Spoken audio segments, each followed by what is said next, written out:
Hey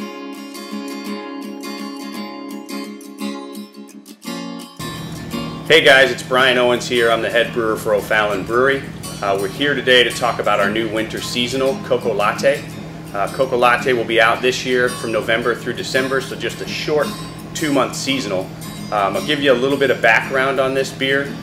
We did a beer called Cocoa Cream Stout for the last couple of years, and we decided this year that we'd change the recipe up a little bit, tweak it a little bit, and most importantly add coffee. And so the name really describes exactly what the beer is.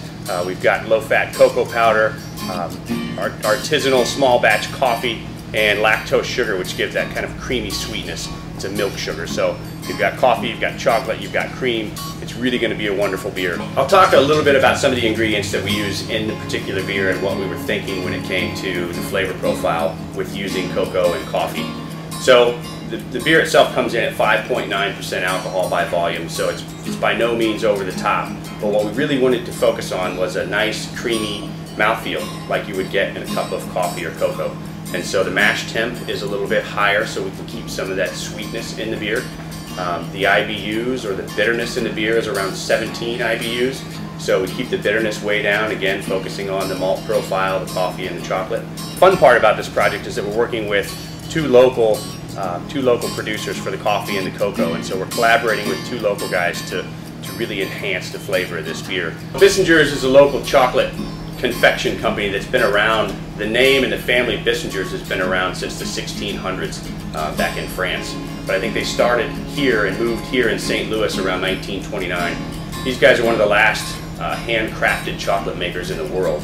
And so when I started thinking about using cocoa or chocolate in beer, I immediately went to Dave Owens at Bissinger's, and he was a huge help for adding chocolate to beer.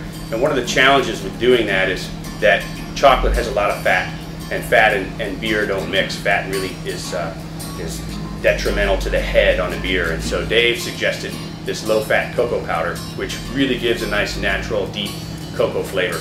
So we started a couple of years ago adding the cocoa powder to the beer.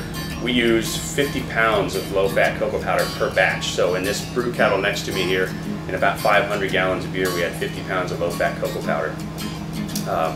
Really gives the beer a nice chocolate flavor. In fact, during fermentation, you can actually see the cocoa floating around in the beer. And so it takes a couple of weeks or so for all of that to settle back out, leaving behind all of the nice notes. Fruity, slightly fruity chocolate notes in the beer. Our other new addition this year is the coffee, and so Peter Cohen is the owner and founder of String Bean Coffee Company here in St. Louis. Peter roasts in very small batches, and so he has complete control over the flavor profile that we want to get out of each batch. And so we found, trial and error, that the espresso blend in particular works perfect with this beer. The coffee notes come through in a way that it conveys those coffee chocolate flavors without being bitter or astringent. And so when we make this beer, we actually take Peter's coffee and we produce it using a cold toddy method. So we don't actually brew the coffee hot. We soak it on cold water for 48 hours or so before we add it to the beer.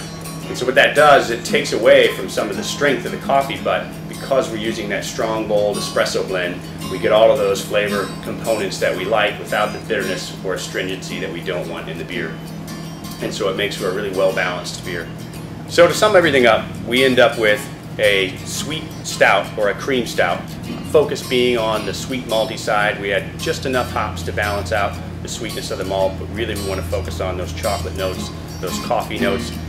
You'll find that this beer is deceivingly drinkable for a dark beer, though there are those notes of chocolate and coffee, no astringency, no bitterness that you would typically find in a darker, drier stout. I'm really happy with this beer. I think it's fitting for the winter season, so I hope you all enjoy it also. Cheers.